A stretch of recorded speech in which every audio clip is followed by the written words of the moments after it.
This is so scary, but it's gotta be done. I am shitting my pants. I am so scared, but you know what? I do not care. Because I've been thinking about this for a while now, and it's time for me to do it. So let's go. Let's go watch me make a change. It was about time. I have been craving change for a while now, and I decided, jamani, fuck it. Let's do it. So I wrote a letter to the girl I used to be, because I'm cute like that. And because I decided to carry you along this journey, let's read it together. So, to the girl I used to be. You carried yourself so well, and you were so strong. You made us so proud, and we loved you dearly. I wish I could hug you and let you know that I never hated you. I loved you so much, but I had no choice but to let you go. Holding on to you was holding me back. And baby, we don't want that, do we? The past years was so much fun, and we learned a lot. And I promise I will apply everything we took in our journey. I do not have the right words to explain why this had to be done, but I can try by using music. So babe, keep in mind that this is more of a Dear Old Nicki by Nicki Minaj than I Don't Wanna Be You Anymore by Billie Eilish. You are precious, always have been, always will be. With that being said, allow me to love you better. Bye. Hi guys, have you missed me? I'm just kidding. But anyway guys, this is just a continuation of that clip that you just watched. So I want to take you through my journey and the reason behind my shaving and my cutting my hair. So this is not the first time I cut my hair. Let me not go deep into the details and tell you my whole life history, but I've also shaved when I was in high school, but it was not willingly. So it was on a Saturday, and Saturdays we don't really have classes in the afternoon in high school, so in my school. So after the classes, there was just this weird prep before like 4. So we were there for the preps, and I whispered to my desk mate. I cannot remember what I was telling her, but I just talked to my desk mate, and the teacher on duty saw me, and he was like, out of my class. So I left. And he told me, you need to crab walk. There was that punishment, crab walking. It was not easy, but like, I had to do it. So he told me to crab walk 5 times around the school, and I did it like 3 times, and I was done. First of all, and this is no excuse at all, I have a problem with my knee. So there's no way naweza fanya juu ya kuwhisper nifanye ni crab walk mara 5 shule mzima. Si shule mzima, ilikuwa our school was like U-shaped, so alikuwa nataka nitoke from that end to the other end, and I did it 3 times, and nikakataa kufanya the rest. So I bruised his ego, and he forwarded my name to the principal. So on Monday after assembly, the principal calls me, and she's like, Michelle, we need to talk. And I went to her office, and she was like, I've been waiting for you. I've been wondering when you'll step into my office, because first of all, you have your hair dyed. Second, you're disrespecting my teachers. And I was like, ma'am. All I did was say no to crab walking 5 times, and I just whispered. It's not like I was screaming. And then she was like, today's the day, you will know that there are rules to be followed, blah blah blah blah blah blah blah.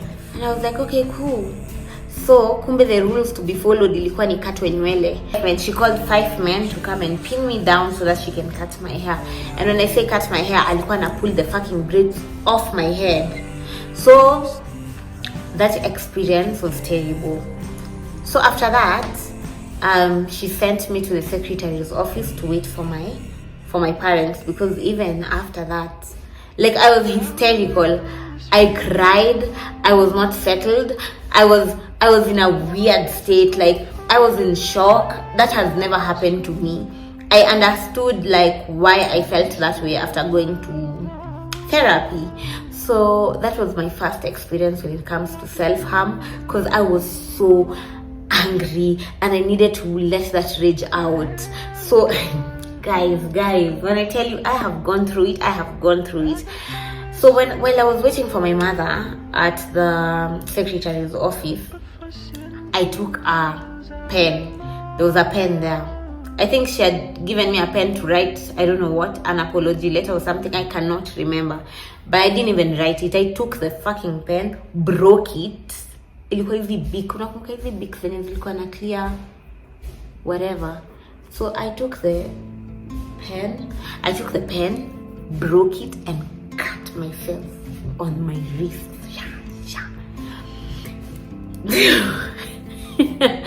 This is not a laughing matter, but that's what I was so angry. I was so upset. I was so mad.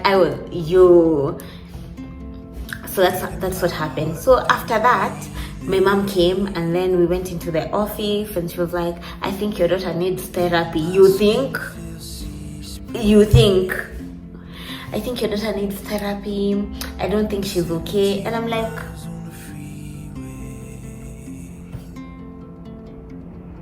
so I went back home and I started therapy. And oh God, that woman saved my life. My therapist was the best, because she made me realize why I was so angry, why I was so mad. It was nothing to do with my hair being cut. My hair being cut was part of it, but the main problem was how the situation was handled. So while I was in therapy, my therapist told me to narrate the story again to her.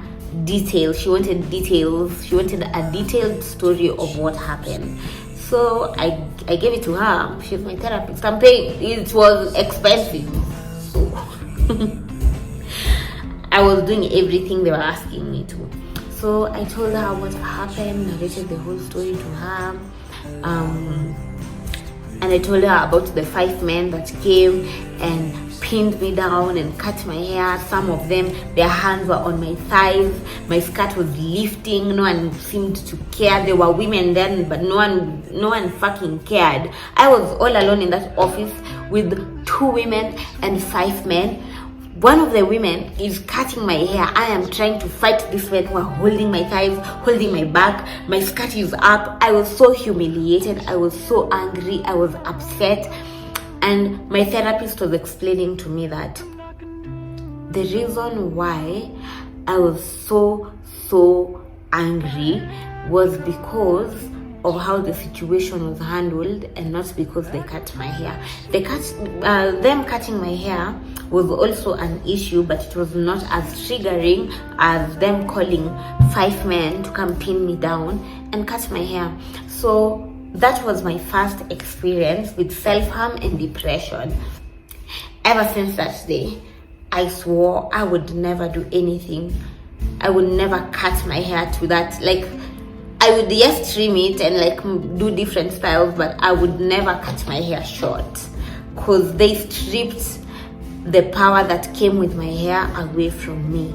They took the power that I had. They took my confidence. They humiliated me in ways I had never been humiliated before. I was a 17-year-old girl, and I was going through so much. To some people, it might be sininyuele too, but to me, that was a lot.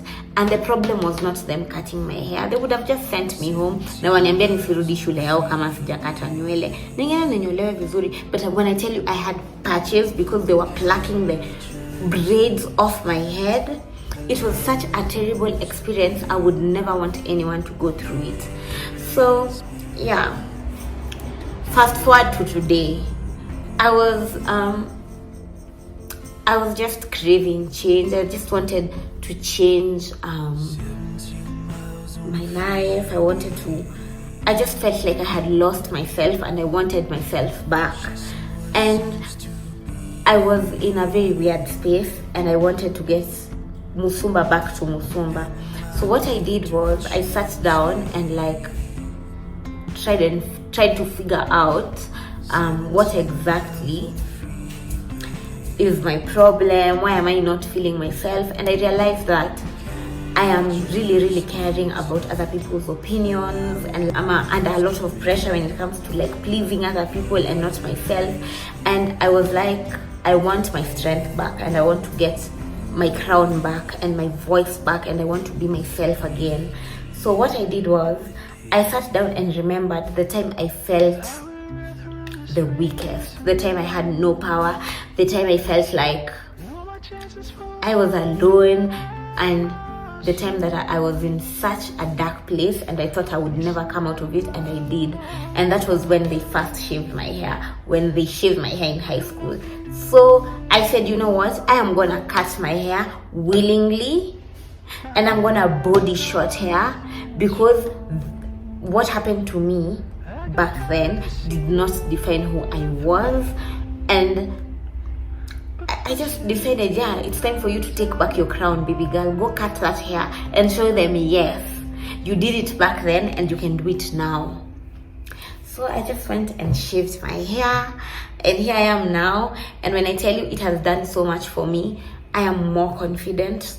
When I tell you I walk with my head held high, my chin up, the eye contact I do nowadays, do not play with this girl. She is a different woman. She is powerful. She is strong. She is happy. She is confident. She knows her worth. And that is exactly what I wanted when I shaved my hair. And here I am now. So this video is to tell you, if you're going through something and you feel like that's the end and you feel like you cannot come out of it, that too shall pass. Whatever it is you're going through and you feel like you cannot make out, you cannot come out of it, you feel like that's the end, best believe you will come out of that situation stronger and better, and you will go after your dreams, because that is what cute babes like us do. So yeah, I hope this video encourages someone, and I hope that you remember you're beautiful. So say it back.